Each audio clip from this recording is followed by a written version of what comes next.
In my last lecture, I made two observations on the mentality of modern man. I said, first, that the scientific rationalism, which had shattered dogmatic authority, has proceeded further to call in question the reality of vast areas of our experience, including that of our existence as morally responsible, conscious human beings. I said, secondly, that the destruction of the dogmatic authority sustaining a static society has released a demand for an unlimited improvement of society, and that in consequence, social ideals exercise today an unprecedented power over the minds of men. Now, neither of these two observations is new. I could quote a number of book titles in support of either of them. What is new is my analysis of our modern mentality as a combination of these two aspects, as a blend of skepticism and idealism. What is new is my picture of modern man full of moral passions, the expressions of which his skepticism has discredited.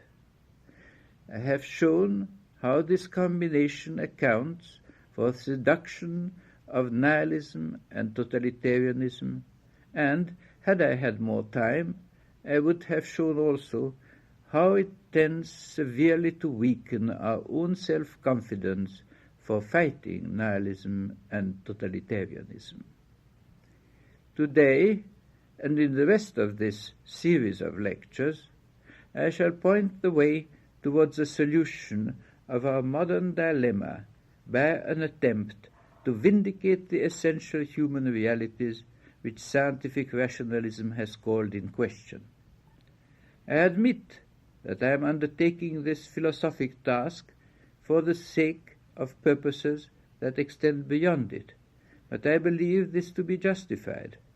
For any demonstration that man is a morally responsible agent is itself a moral teaching. We may seek, therefore, this demonstration equally on intellectual or moral grounds.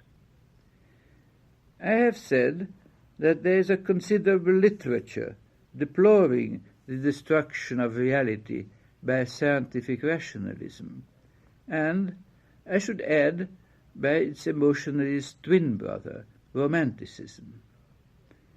These testimonies lend support to my enterprise, but they may also appear alarming. The fact that they have remained fruitless may be taken to show that the intellectual position which they denounce is irremediable. It certainly shows that the remedy to this complaint cannot be had for the asking. It suggests that the remedy can be found only by uprooting some basic conceptions which irresistibly impose themselves on the modern mind ever since the rise of scientific rationalism about 300 years ago. This does not mean that I will have to introduce here highly technical evidence accessible only to people with special training. No, what I want to do tonight is simply to call your attention to the great and indispensable powers of unspoken thought to which scientific rationalism has hitherto denied due recognition. This should prepare the way for the vindication of reality next week. The difficulty of this subject is in fact not that it is recondite, but that it is too obvious. In the story of the Purloined Letter by Edgar Allan Poe, he tells how an important document was hidden away by putting it in a place where everyone could see it, and hence nobody would look for it. The power of unspoken thought of which I want to deal tonight is rather like that. It is so obvious as to go unnoticed. and even if eventually acknowledged as a fact, it is extremely difficult to convince anyone that this is a matter of vital significance. For it seems unbelievable that such far-reaching consequences of an easily accessible experience should have been universally overlooked. And yet this is precisely what I want to show. Perhaps I can avoid the dangers of obviousness to some extent by starting with a rather unusual instance of tacit thinking, even though I could as well choose any number of everyday experiences. A few years ago, a distinguished psychiatrist demonstrated to his students a patient who was having a mild fit of some kind. Later, the class discussed the question whether this has been an epileptic or a hysteroepileptic seizure. The matter was finally settled by the psychiatrist. "Gentlemen," he said, "you have seen a true epileptic seizure. I cannot tell you how to recognize it, but you will learn this by more extensive experience." Clinical practitioners call the peculiar, indescribable appearance of an illness its facies, but we may call it simply its physiognomy, so as to relate it to the delicately varied expressions of the human face, which we can likewise identify without being able to tell quite how we recognize them. The peculiar appearance of a species of plants or animals, by which experts can recognize a specimen of it at a glance, is the same kind of thing. All practical classes in universities, from physics to medicine, are conducted for the purpose of transmitting a knowledge of things which we cannot be adequately define. People who know a physiognomy but cannot identify the particulars by which they know it obviously know more than they can tell. They know both the physiognomy and its parts, but in different ways. They know the physiognomy by attending to it, but its parts only by relying on them as clues to the physiognomy. The psychiatrist in my story looked at the patient and at his illness and could tell what it was, but he could not tell what the symptoms were, on the awareness of which he relied for attending to the appearance of the illness. The image of the illness is, of course, composed of its characteristic particulars, and anyone who recognizes this image knows in this sense also its particulars, so that, if he yet be unable to identify these, this shows that he does not know them in themselves. So these are things which he knows and cannot tell. All this is, as I have said, fairly obvious, but it is perhaps even more obvious in the case of practical skills. I can say that I know how to ride a bicycle or how to swim, but this does not mean that I can tell how I manage to keep my balance on a bicycle or keep afloat when swimming. I may not have the slightest idea of how I do this, or even an entirely wrong or grossly imperfect idea of it, and yet go on cycling or swimming merrily.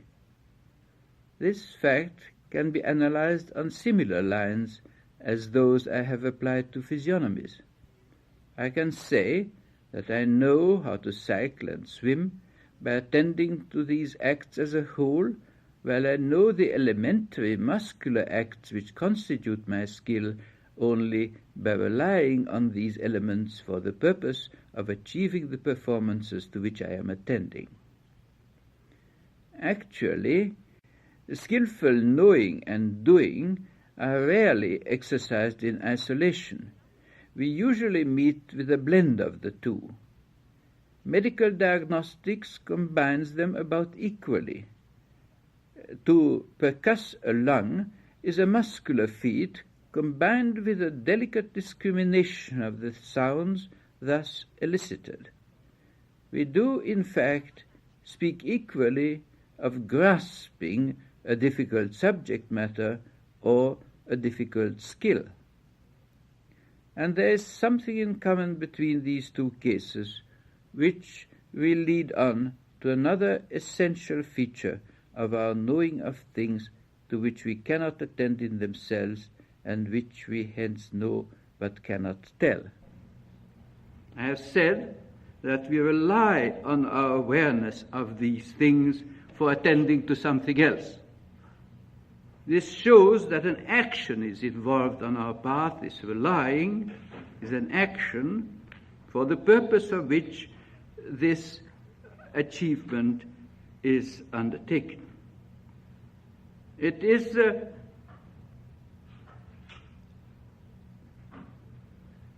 an action for the purpose of which we rely on these things, which we then know, and know only in terms of the results achieved by relying on our awareness of them and not in themselves.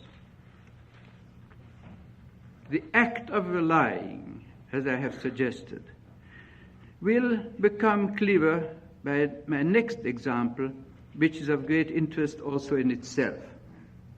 It is the case of visual perception.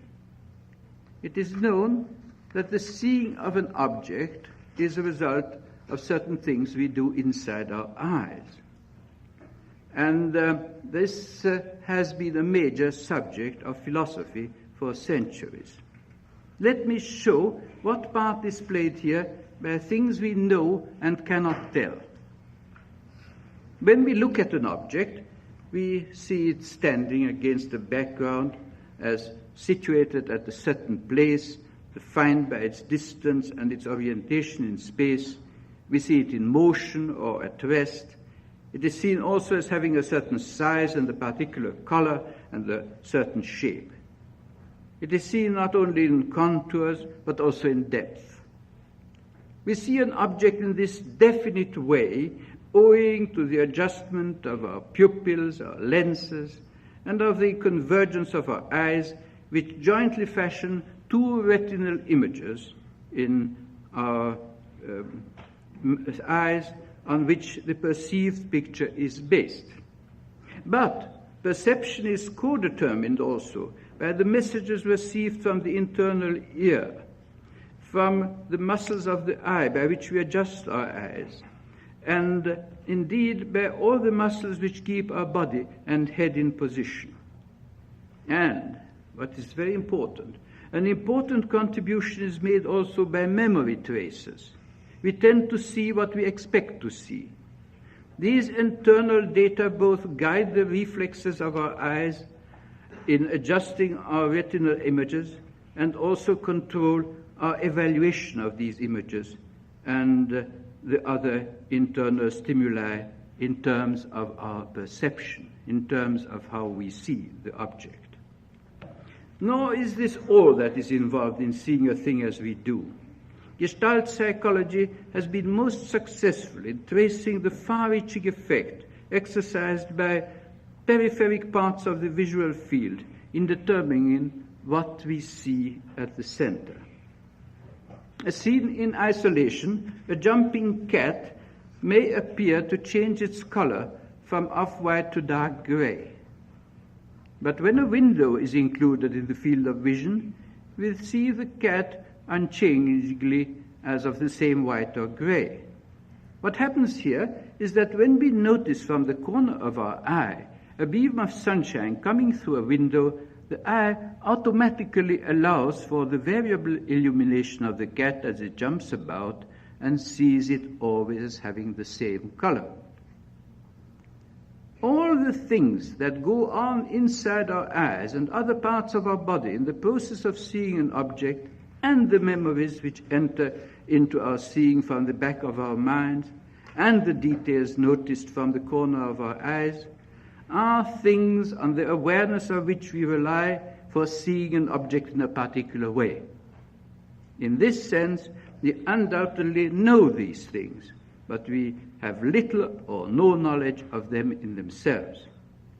Our control of these subsidiary elements of perception and our integration of them in the way we see the perceived object may go on almost automatically, but there's always a measure of deliberate attention involved, the kind of action which I have been talking about before, by which we rely on the particulars for seeing something which they comprehend. There is clear evidence that the skill of seeing things is acquired by a process of learning.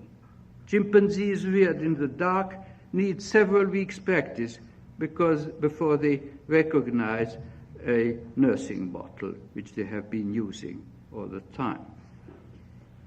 But before going any further in analyzing these tacit constituents of knowledge, let me try to reassure you that we are in fact moving towards the anxious issues raised by my analysis of our age in the first lecture.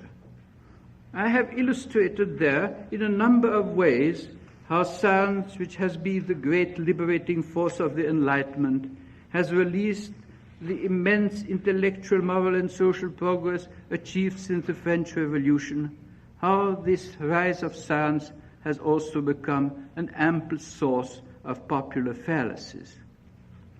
And I have traced back these fallacies to a false ideal of science, which, though highly fruitful up to a point, leads astray beyond this. I formulated this false ideal in the Laplacian conception of universal knowledge, as represented by a complete topography of all elementary particles and the forces acting between them.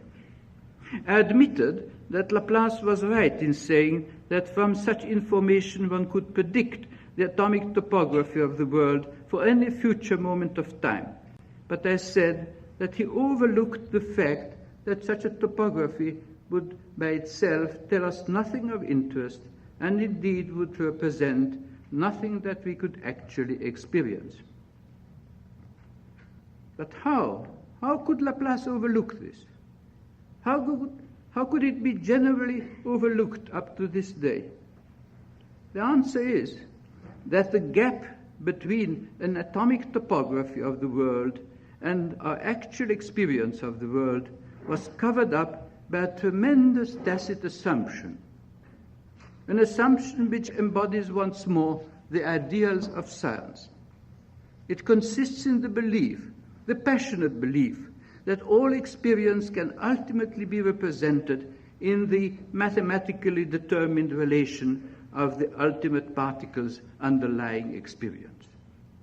By this assumption, scientific rationalism excludes in principle all tacit knowing.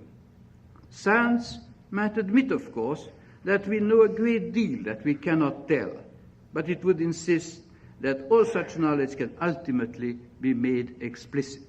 That's what I mean by saying that this is an ideal. So you see that what I have already said about the realm of unspoken knowledge does collide head-on with the ideal of scientific rationalism.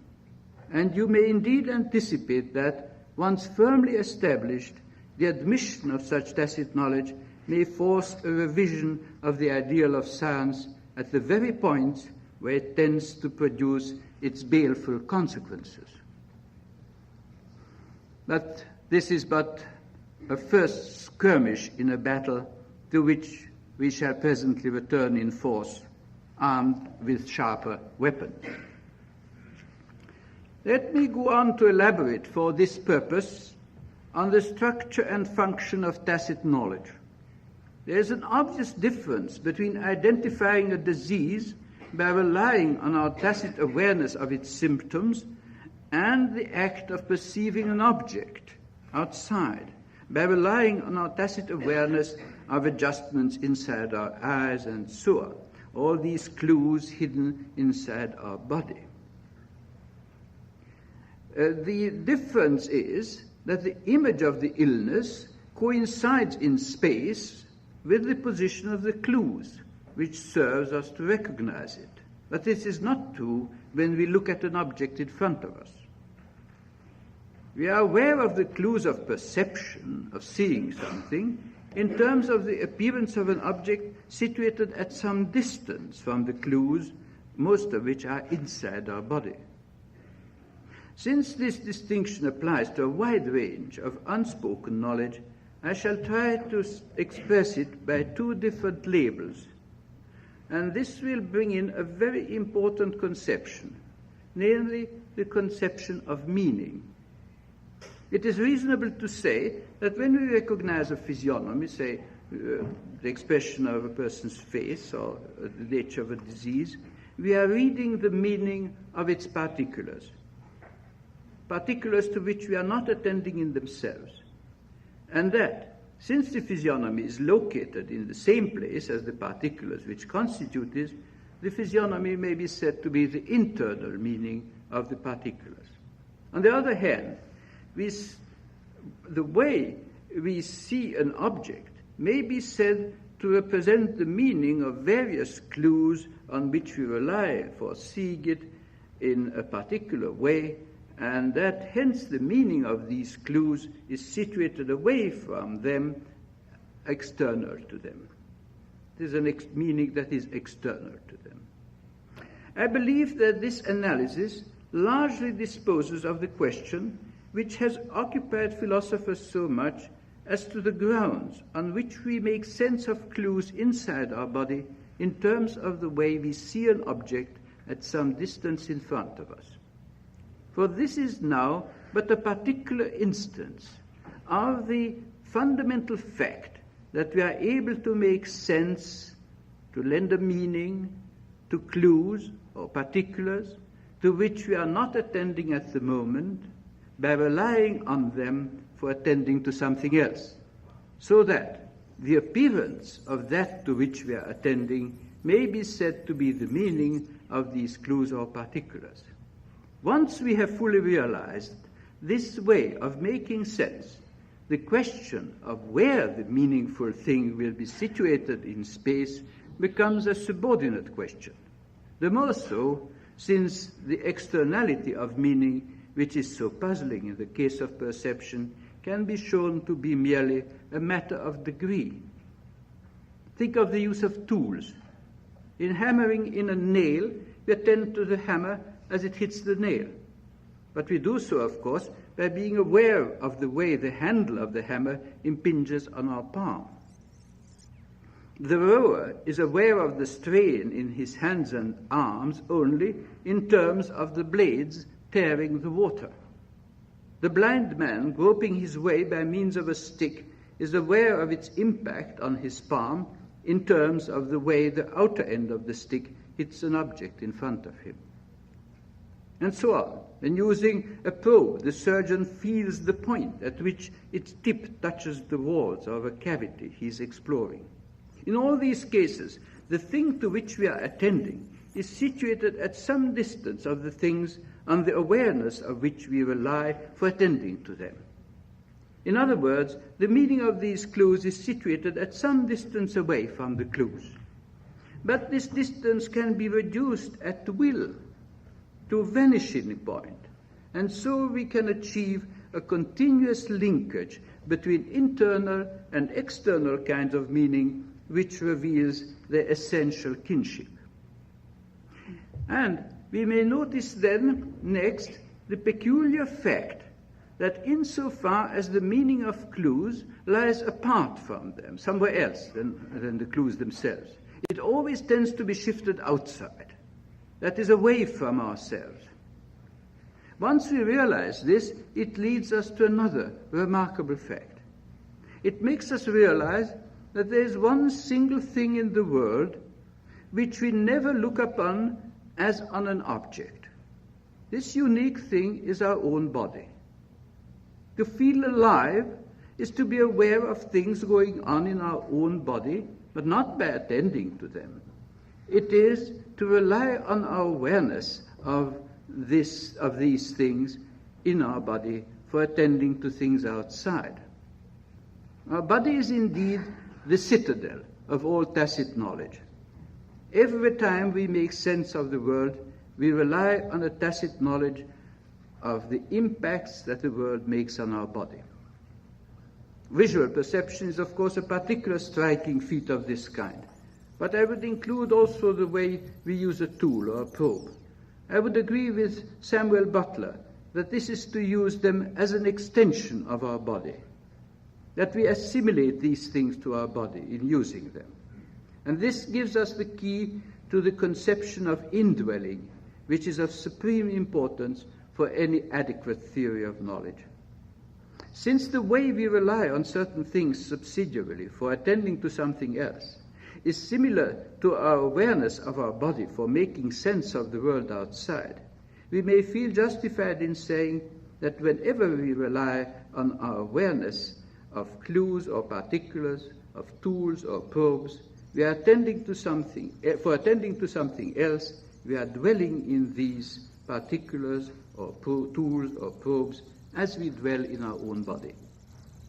Thus we shall comprise within one single framework of making sense the classical cases of external meaning as when words mean certain objects, and of internal meaning as of music or pure mathematics. And this will prove a powerful tool for the vindication of reality. But now that I have mentioned in passing words, I cannot go on remolding the conception of meaning any further without first bringing out more fully the case of words like Peter and Paul, or tables and dogs, which mean definite, tangible objects. Proper names do this, of course, in a way quite similar to the way we use a probe. A man's name, by itself a meaningless sound, will make sense by being consistently used to point at the person whom it designates, exactly as the knocking of objects by a stick gradually acquires a sensible meaning. But the case of general terms, as when we speak of tables and dogs in general, is more interesting, for it too can be brought into our scheme of knowing, and in doing so we shall dispose of a puzzle that philosophers have not ceased worrying about ever since Abelard brought it to their attention 900 years ago. Abelard pointed out that when we speak of the dog, we are not pointing at any definite object, as we do when we call a man by his name. The word dog is therefore merely a sound uttered with reference to an undefinable range of individual dogs, each of which is different from any single particular. 700 years later, Kant still declared himself unable to resolve the mystery of the way our intelligence forms and applies a general conception, like that of dogs. This process, he writes in the Critique of Pure Reason, and I quote, is a skill so deeply hidden in the human soul that we may never guess the secret trick that nature employs here. I do not claim that I can resolve this mystery, but I think I can dispose of it, and that's what I said. I will dispose of it, by showing that it is but an instance among many others of the way we make sense of experience by an act of knowing clues to which we are not attending. Things at the back of our minds were included among the many clues of which we make sense in seeing an object in a particular way. We can say accordingly that the word dog denotes the joint meaning of a great many memories of dogs at the back of our minds. And this is what is meant by saying that the word dog denotes the concept of dogs. Once we clearly recognize that all knowing consists in attending to the joint meaning of a vast number of clues and particulars to which we are not attending for the time being, and many of which we may never be able to identify at all, we can no longer wonder about the way universal terms are used or applied. Once we see that all knowing has this structure, we shall accept this fact as the cornerstone of our concept of knowledge, and cease to regard any particular instance of it as a puzzling anomaly as it appeared to Kant. This may be the point for driving home a curious element in my revised conception of knowledge. According to my analysis, meaning is established always by relying on our awareness of one thing for attending to another. The thing to which we are attending is then the meaning of the subsidiaries to which we are not attending at the time. It follows that if we can identify any such subsidiary and switch our attention to it, it should become meaningless. This conclusion is notoriously borne out for the case of words. Repeat the word table, table, table 20 times over, attending carefully to the sound, the movement of your lips and tongue in uttering the word, and its meaning will become remote and finally dissolve altogether. This is often expressed by saying that words used meaningfully are transparent, and that when we concentrate on any particular word as a sound, it becomes opaque. The transparent word is like a telescope through which we see its meaning, while when rendered opaque, the word ceases to show us things beyond itself and blocks our sight by its own meaningless body. This is not to deny the possibility of defining a comprehensive entity more precisely by seeking to identify its particulars. Such an analysis deepens our understanding if it is followed by a reintegration of the particulars. Medical science tries to identify the several symptoms of diseases, and students will learn the list of such symptoms. But such a list will benefit them only if they learn to apply it practically at the bedside. The same is true of motion studies for the improvement of skills. A pianist will find himself paralyzed if he attends to the motion of his fingers instead of the music he is performing. But finger exercises will improve his performance when he once more subordinates his fingers to the music. This, by the way, is the difference between a pedantic analysis of a great text which destroys its meaning and an analysis which deepens our understanding of it. The humanities studied in universities fall under this judgment. We may add that the great movement of modern art, of which I spoke last week, has shown in its own way that the destruction of meaning can be the path to discovery.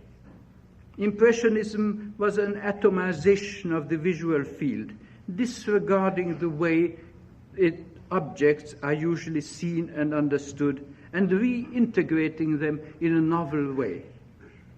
Soon after, Rimbaud discovered that a torrent of words bereft of their usual meaning can form great poetry.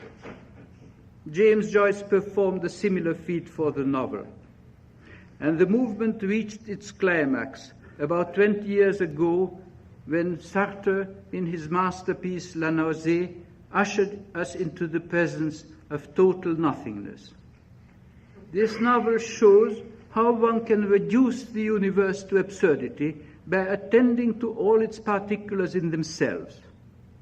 Then the pebble in your hand, the saliva in your mouth, and the words in your ear all become external, impersonal, monstrous items. I said last time that this method of discovery can hardly be pursued indefinitely. But this is not my point just now. I have brought up here Sartre's method of emptying the world of meaning for a different reason, namely because it beautifully illustrates the absurdity of the ideal of science to which it actually owed its inspiration. I have said that the ideal of science is represented up to this day by Laplace's conception of universal knowledge, and have rejected this on the grounds that a complete knowledge of all the particulars of the universe would tell us nothing that we are interested in, nothing that would answer any questions raised by experience. I have given as an example the question whether primroses planted last November will blossom next March, and said that this is not answered by telling us what the positions of all the atoms of the universe will be next March. But I have left open the question whether it is conceivable that ultimately our question may be answered, our question about the primroses or about anything else, by an atomic theory of primroses or something else of that kind, which we have experience of. Scientists as a body would unhesitatingly affirm that this is not only conceivable but undeniable. But I think that you can already see the grounds on which I must deny it. If all meaningful experience can be known to us only by relying on our awareness of some things to which we are not attending and which we may never know, then an operation which strictly eliminates this tacit knowing must completely destroy all meaning. And this is precisely what a mathematical theory of the universe would be intended to do. For, to be completely explicit, all the data of a mathematical theory, as well as all the computations based on these data, must be presented to us at one single level of awareness. They could all be written on one immense blackboard, and we could attend equally to everything written on that blackboard.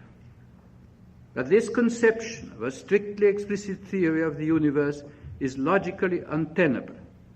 We have seen that words mean something only by being transparent, by pointing to something beyond themselves. And this is true also of mathematical symbols. A theory of experience can never be wholly explicit, for it can never include its own bearing on experience. Its reference to experience must be the act of someone using the theory and applying it to something known already before and not hitherto explained by the theory. Hence, in order to mean something, the theory must be incomplete. It cannot mean anything in itself. If this argument appears too subtle, I can promise to make it blunter and more telling in my next lecture, by which time I shall have heavier artillery at my disposal. Meanwhile, let me complete this survey of the unspoken powers of the mind by revealing its highest form, the supreme achievements of which will spread a new and convincing light on what I have said so far of these powers when acting on a lower, more humdrum level. Let me return for a moment to the psychiatrist who, by virtue of his expert knowledge, diagnoses a true epileptic fit. I cannot tell you how to recognize it, he said. You will learn this by more extensive experience.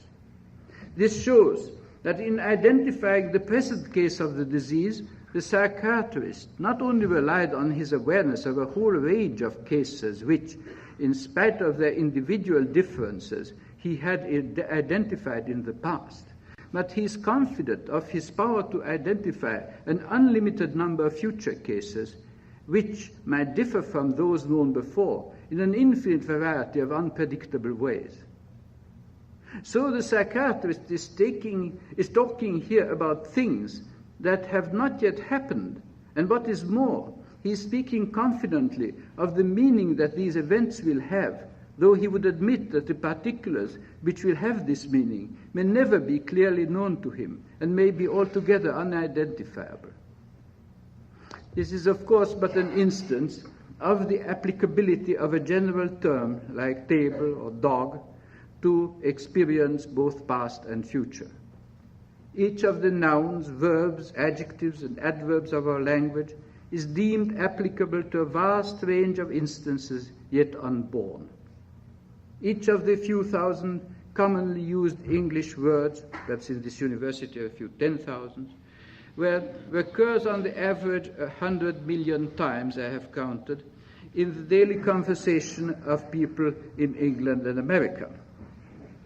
As people continue to speak their language, they are assuming that the world is made up of a few thousand identifiable, meaningful features, each of which will recur in their joint experience many million times a day.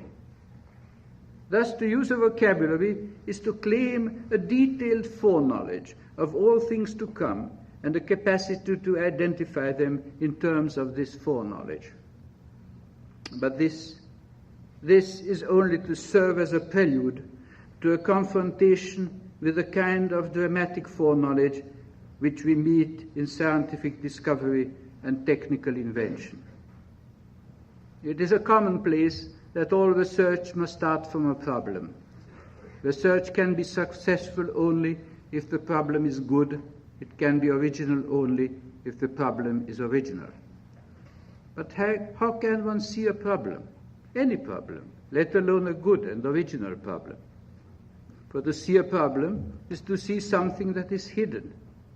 It is to have an intimation of the coherence of hitherto not comprehended particulars. The problem is good if this intimation is true. It is original if no one else can see the possibilities of comprehension that we are anticipating. To see a problem that will lead to a great discovery is not only to see something hidden, but to see something of which the rest of humanity cannot have even an inkling. All this is a commonplace. We take it for granted without noticing the clash of self-contradiction entailed in it. Yet Plato has pointed out this contradiction already in his dialogue entitled Meno. He says that to search for the solution of a problem is an absurdity. For either you know what you are looking for, then there is no problem, or you do not know what you are looking for, then you are not looking for anything and cannot expect to find anything. The solution which Plato offered for this paradox was that all discovery is a remembering of past lives. This explanation has hardly ever been accepted, but neither has any other solution been offered which would avoid the contradiction. So we are faced with the fact that for 2,000 years and more, humanity has progressed by the efforts of people solving difficult problems, while all the time it could be shown that to do this was either meaningless or impossible. We have here the classical case of Poe's purloined letter, of the momentous document lying casually in front of everybody and hence overlooked by all. For Meno shows conclusively that if all knowledge is explicit, that is, capable of being clearly stated, then we cannot know a problem or look for its solution. And Meno shows therefore also that if problems nevertheless exist, and discoveries can be made by solving them, this proves that we can know and know important things that we cannot tell. I have said that in the case of the most important problems which lead to great discoveries, this knowledge is accessible only to a single individual. It is a distinctly personal knowledge.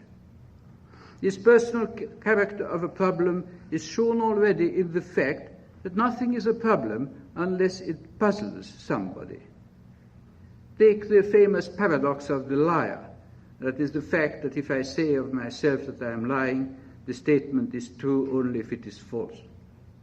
This paradox, known for about 2,000 years, was no problem during that time, for it was shrugged aside as a mere sophism. It became a fundamental problem of logic when modern logicians began to be puzzled by it. And no problem will ever be solved unless he who sees it is not only puzzled but obsessed by it. Asked by his pupils in jest what they should do to become a Pavlov, the master answered in all seriousness, "Get up in the morning with your problem before you, breakfast with it, go to the laboratory with it, eat your lunch with it, keep it before you after dinner, go to bed with it in your mind, dream about it." But what is the object of this intense preoccupation? How can we concentrate our attention on something we don't know? Yet this is precisely what we are told to do, and particularly clearly told to do by Polanyi, the classic writer on problem solving in mathematics. I quote him. "Look at the unknown," he says. "Look at the end. Remember your aim. Do not lose sight of what is required. Keep in mind what you are working for." And then, with the emphasis of his italics, "Look at the unknown. Look at the conclusion." Well, no advice could be more emphatic, nor appear more absurd, unless interpreted in the terms of tacit knowing. For to look at the unknown means then, as interpreted in terms of tacit knowing, that we should look at the known data as clues to the unknown, as pointers to it, as parts of it. It is this passionate striving to comprehend the known data by looking at the unknown that eventually discloses the unknown in a blaze of discovery. This is indeed unspoken thought writ large, writ as large as the range of scientific genius. Current theories of the scientific method, which inevitably represent it as an explicit process of inference, must ignore the part played by scientific genius. They give a meticulous production of Hamlet without the prince. But our study of unspoken thought shall reveal yet another matter of major significance. We are told that great scientific discoveries are marked by their fruitfulness. And this is true. But when we are told to recognize truth by its fruitfulness, it sounds like being told to recognize the snark by its habit of dining the following day. Can be recognized that a statement is true by appreciating the wealth of its yet undiscovered consequences. This would, of course, be nonsensical if we had to know explicitly what is yet undiscovered. But it does make sense if we admit that we can have a tacit foreknowledge of yet undiscovered things. This is indeed what the Copernicans must have had, this tacit foreknowledge of undiscovered things, when they passionately maintained, during 140 years before Newton proved the point, that the heliocentric system was not merely a convenient way of computing the paths of planets, as the Aristotelians pressed them to admit, but it was really true, It appears that our capacity to know that a statement is true is to know more than we can tell. That a true discovery which solves the scientist's problem is itself fraught with further intimations of an indeterminate range, and that we accept this discovery as true by committing ourselves to a belief in all these yet undisclosed, indeed yet unthinkable consequences. Since, according to this, we can have no explicit knowledge of these unknown things, there can also be no explicit justification of a scientific truth. That as we can know a problem and feel sure that it is pointing to something hidden behind it, we can be aware also of the yet hidden implications of a scientific discovery and feel sure that they will prove right. We can feel sure of this because in contemplating the discovery, we are looking at it not in itself, but more significantly, as a clue to a reality of which it is a manifestation. The pursuit of discovery is conducted from its very start in these terms. All the time we are guided by sensing the presence of a hidden reality towards which our clues are pointing, and the discovery which terminates and satisfies this pursuit is still sustained by the same vision. It claims to have made contact with reality, a reality which, being real, may yet reveal itself to future eyes in an indefinite range of unexpected manifestations. Here we catch our first glimpse of the promised land, of the vindication of reality. I hope that the journey that brought us here has not appeared to you altogether as 40 years of wandering through the desert.